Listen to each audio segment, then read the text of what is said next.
Bismillahirrahmanirrahim. Assalamu alaikum dear students. Today our topic is Bronsted-Lowry concept of acid and base. Dear students, इससे पहले हमने आर्गेनियस concepts को study किया था. आर्गेनियस concept में हमने क्या स्टडी किया था कि एसिड्स जो हैं वो कैसे बिहेव करते हैं और बेसिस जो हैं वो कैसे बिहेव करती हैं. तो उस सिलसिले में आर्गेनियस ने ये कहा था कि एसिड आर दो substances which dissociate in aqueous solution to give hydrogen ion, while bases are those substances which dissociate in aqueous solution to give hydroxyl ion और hydroxide ions. तो ये कॉन्सेप्ट जो था वो लिमिटेड था क्योंकि एक्वस मीडियम चाहिए था और कुछ सब्सटेंस जिनके पास H नहीं होता, H पॉजिटिव आयन, तो वो एसिड नहीं है उस कॉन्सेप्ट के मुताबिक, और जिनके पास OH नहीं होता, OH नेगेटिव आयन, तो वो बेसिस नहीं है. तो आज के कॉन्सेप्ट में हम कुछ और बातें ऐड करेंगे. ब्रॉन्स्टेड-लॉरी कॉन्सेप्ट जो है आज का टॉपिक है हमारा, ब्रॉन्स्टेड-लॉरी कॉन्सेप्ट.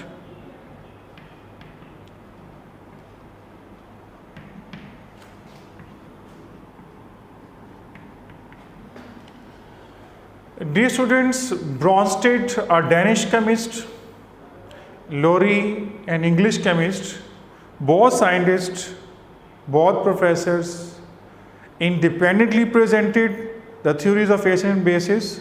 इन दोनों साइंटिस्ट ने अपने अपने नज़रियात पेश किए इन 1923 और दोनों का जो कॉन्सेप्ट था वो एक जैसा ही था. तो आइए इसके बारे में जानते हैं कि इन्होंने एसिड के मुतालिक हमें क्या कहा कि एसिड क्या होता है और बेसिस क्या होती हैं. तो एसिड की डेफिनेशन हम क्या कर सकते हैं according to Bronsted Lowry concept given in 1923. According to this concept, acid are those substances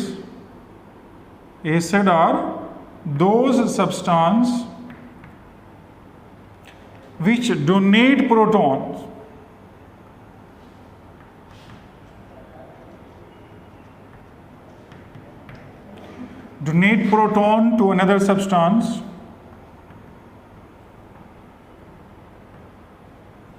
to another substance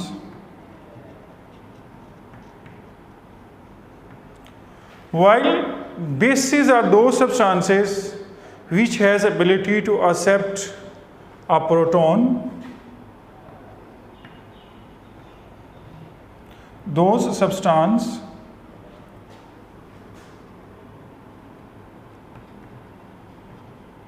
which accept a proton are known as bases.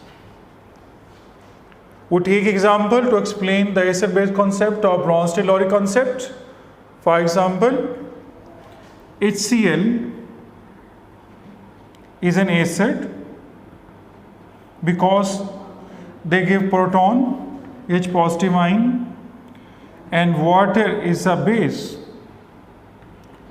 because they accept a proton. Dear students, ये acid है, ये अपना proton जो है वो donate करेगा. Protons जो है हम H पॉजिटिव आयन को नाम दे रहे हैं, H पॉजिटिव आयन को, because H positive ion has only just one proton. That's why the H positive ion is also known as proton. So HCl is an acid. Acid जो है proton donate कर रहा है water को, और meaning जो है Cl नेगेटिव जो है वो रह जाता है, Cl negative ion, chloride ion, और साथ इसके प्रोड्यूस होता है hydronium ion H3O positive. Acid जो है इन रिवर्सिबल रिएक्शन है आपके पास कि where HCl is an acid because they donate proton, while H2O is a base because it accepts a proton. In product, in the reverse reaction, chloride ion act as a base, which is also known as conjugate base, because it accepts a proton, while H3O positive ion act as conjugate acid because it donate the protons.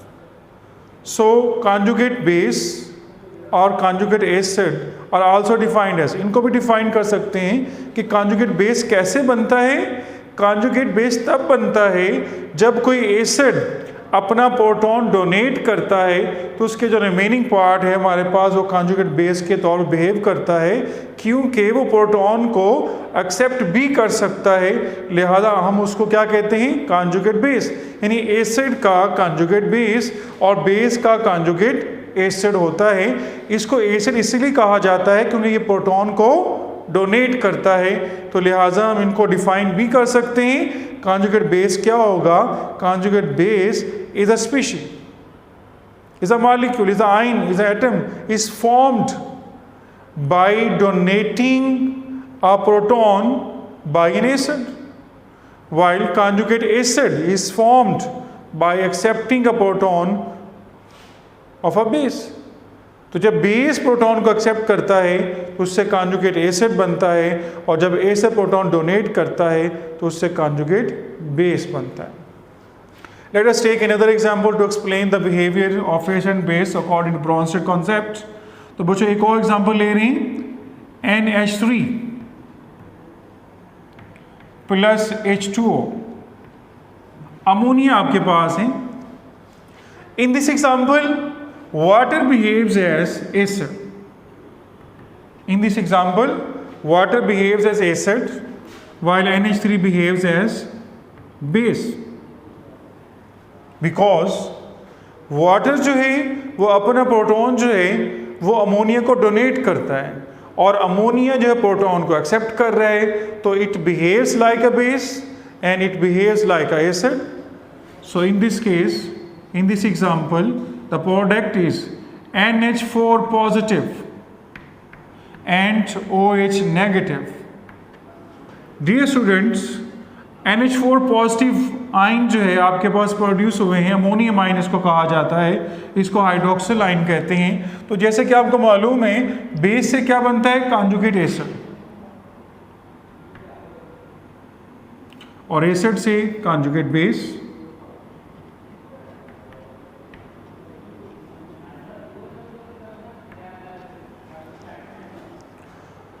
So in these two examples, we learned that water behaves as a base when react with HCl, and water behaves as an acid when react with base.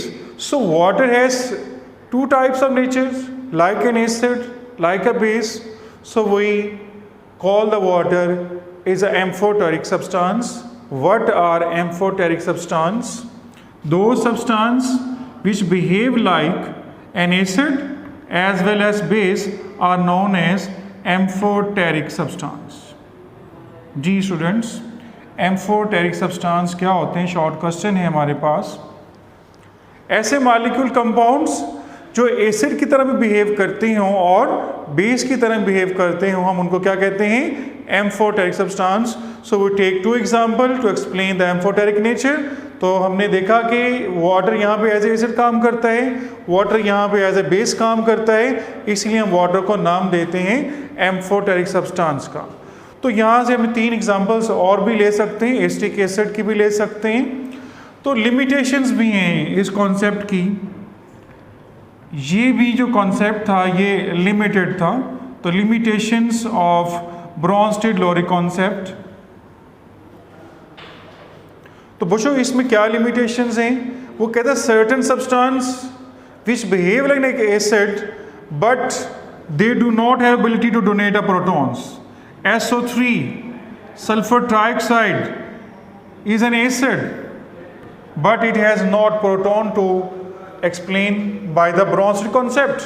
तो Bronsted concept के मुताबिक ये acid नहीं है क्योंकि इसके पास proton donate करने को नहीं है, बट ये क्या है, एसिड कहा जाता है, sulphur trioxide like as carbon dioxide. In the similar case like ammonia, जो कि हमने RNA में एग्जांपल पुट की, कैल्शियम ऑक्साइड CaO, इसको हम बेस कहते हैं, but has not ability to accept a proton. तो ये प्रोटॉन को एक्सेप्ट नहीं करता, बट ये बेस है और ये एसिड है मगर प्रोटॉन को डोनेट नहीं करता। इसीलिए हम कहते हैं कि this concept which is Bronsted Lowry concept also have limitations, so we need a broader concept. Dear students, आज के लेक्चर में हमने एसर और बेस को दोबारा से स्टडी किया ब्रोंस्टेड-लॉरी कॉन्सेप्ट में। इंशाल्लाह नेक्स्ट लेक्चर में हम स्टडी करेंगे एक ब्रॉडर कॉन्सेप्ट जो होगा लियोस कॉन्सेप्ट। आज के लिए इतना ही काफ़ी है। अल्लाह हाफिज़।